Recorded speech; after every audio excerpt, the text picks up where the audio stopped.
देख रहे समस्त दर्शकों का स्वागत है। साहित्यिक वीडियोस को देखने के लिए हमारे चैनल को सब्सक्राइब करें। आगामी वीडियोस की नोटिफिकेशन के लिए बेल आइकन का बटन दबा दें। वीडियो को लाइक करें और दोस्तों के साथ शेयर करना ना भूलें।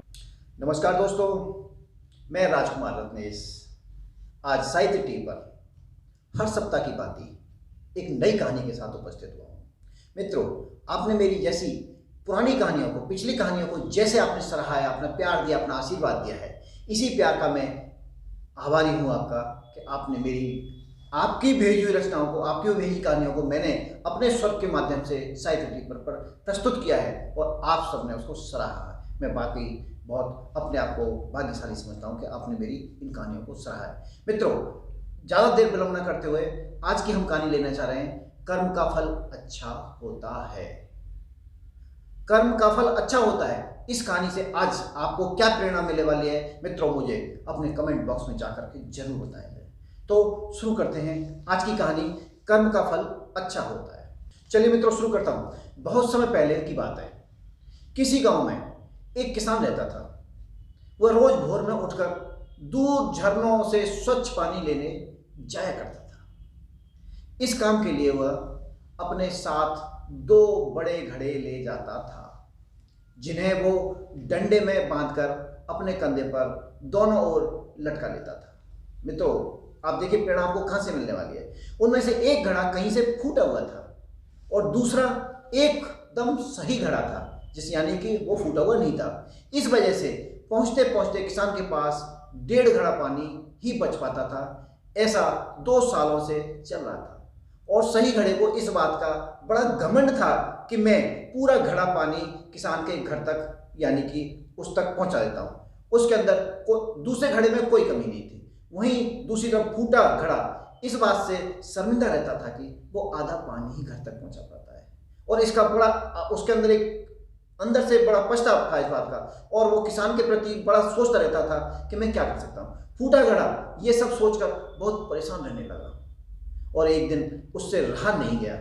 उसने किसान से आखिरकार पूछ ही लिया, मैं खुद पर शर्मिंदा हूं और आपसे क्षमा मांगना चाहता हूं। किसान चौंका, क्यों? किसान ने पूछा, तुम किस बात से शर्मिंदा हो? शायद आप नहीं जानते, पर मैं एक जगह से फूटा हुआ हूं और पिछले 2 सालों से मुझे जितना पानी घर पहुंचाना चाहिए था, बस उसका आधा ही पानी आप तक मैं पहुंचा पाता हूं।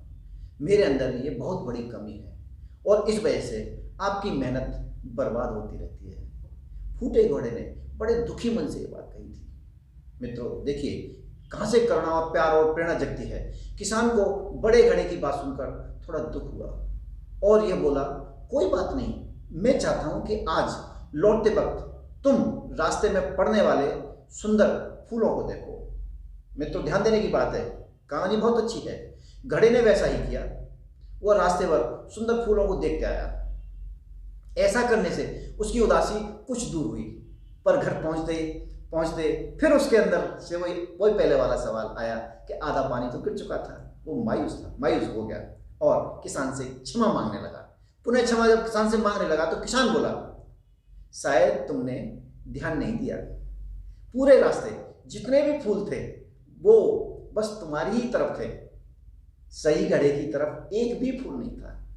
ऐसा इसलिए क्योंकि मैं हमेशा से तुम्हारे अंदर की कमी को जानता था और मैंने उसका लाभ उठाया। देखिए मित्रों, प्रेरणा कहां से मिलती है। मैंने तुम्हारे तरफ वाले रास्ते पर रंग बिरंगे फूलों के बीज बो दिए थे। तुम रोज थोड़ा थोड़ा करके उन्हें, जो अपने जल से उन्हें सींचते रहते थे, पूरे रास्ते को आपने उसको इतना खूबसूरत बना दिया। आज तुम्हारी वजह से ही मैं इन फूलों को भगवान को अर्पित करता हूँ। मित्रों देखिए, और अपना घर सुंदर बना पाता हूँ। तुम ही सोचो, अगर तुम जैसे हो वैसे नहीं होते तो भला क्या मैं ये सब कुछ कर पाता? दोस्तों, हम सभी के अंदर कोई ना कोई कमी होती है, पर कमियां हमें अनोखा भी बनाती हैं। और जैसे कि उस किसान की तरफ हमें हर बात को जैसा कि वो बताए वैसे ही स्वीकारना चाहिए और उसकी अच्छाई की तरफ ध्यान देना चाहिए। और जब हम ऐसा करेंगे तब फूटा घड़ा भी अच्छे से मूल्यवान हो जाएगा। मित्रों, आज इस कहानी में आपको इतना ही कि आपने इस कहानी को बड़े ध्यान से अच्छे से सुना और आपको यह भी पता चल गया है कि एक खोटा सिक्का भी कभी कभी बड़े काम आता है। मित्रों, जैसे कि एक फूटे घड़े की वजह से सारे रास्ते में सुगंध, महक, फूल, और वो सिर्फ अपने लिए नहीं सभी के लिए थी है, और उस किसान को भी उसका लाभ मिला और किसान ने कभी इस बात का दुख नहीं मनाया कि उसके पास एक फूटा घड़ा है, उस फूटे घड़े का भी उसने सदुपयोग किया। ऐसे ही मित्रों, आपके परिवार में कोई भी कम समझ का भी हो सकता है, लेकिन आपको उसकी समझ को परखते हुए उसका लाभ उठाना है। जैसे कि उस किसान ने उस फूटे हुए मटके से उठाया और उसमें से जो रास्ते में पानी टपकता रहता था उस रास्ते पर उसने बीज बो दिए और उस बीज की महक फूलों के रूप में वो भगवान तक पहुंची। तो मित्रों, ऐसा ही है, आप इस कहानी से प्रेरणा लें।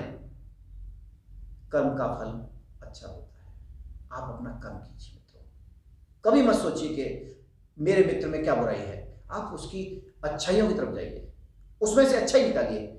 आज की कहानी में इतना ही मित्रों। जैसे आप अपनी कहानियों को मेरे पास भेज रहे हैं, मैं अपने स्वर से सिर्फ मेरा इसमें सिर्फ स्वर है, कहानी आपकी है, कथा आपकी है। आप इसी तरह से इन कथाओं को मेरे पास भेजते रहिए और मैं आपकी कथाओं को साहित्य टीवी के माध्यम से विश्व के पटल पर आपकी कथाओं को लेकर के जाऊंगा। यह मेरा आपके साथ वादा है। आज की कहानी में इतना ही मित्रों। अनुमति दीजिए, आज्ञा दीजिए। और हाँ, जाते जाते एक बात मैं जरूर कहूंगा, आप कमेंट करके मुझे बताइए कि मेरी कहानी में आपको कहां पर ऐसा है जिसे मैं और सुधार सकता हूं। वैसे तो जो आप लोगों की कहानी भेजी हुई है वास्तव में बहुत प्रेरणादायी है, फिर भी मेरा आपसे अनुरोध है, विनम्र निवेदन है कि अगर आपको कहीं कोई कमी लगती है तो आप उसमें कमेंट करें और मुझे बताएं, ताकि मैं उसमें और अच्छे से प्रस्तुति आपको दे सकूं उसकी। आज के लिए इतना ही। नमस्कार। साहित्य टीवी देख रहे समस्त दर्शकों का स्वागत है। साहित्यिक वीडियोस को देखने के लिए हमारे चैनल को सब्सक्राइब करें। आगामी वीडियोस की नोटिफिकेशन के लिए बेल आइकन का बटन दबा दें। वीडियो को लाइक करें और दोस्तों के साथ शेयर करना ना भूलें।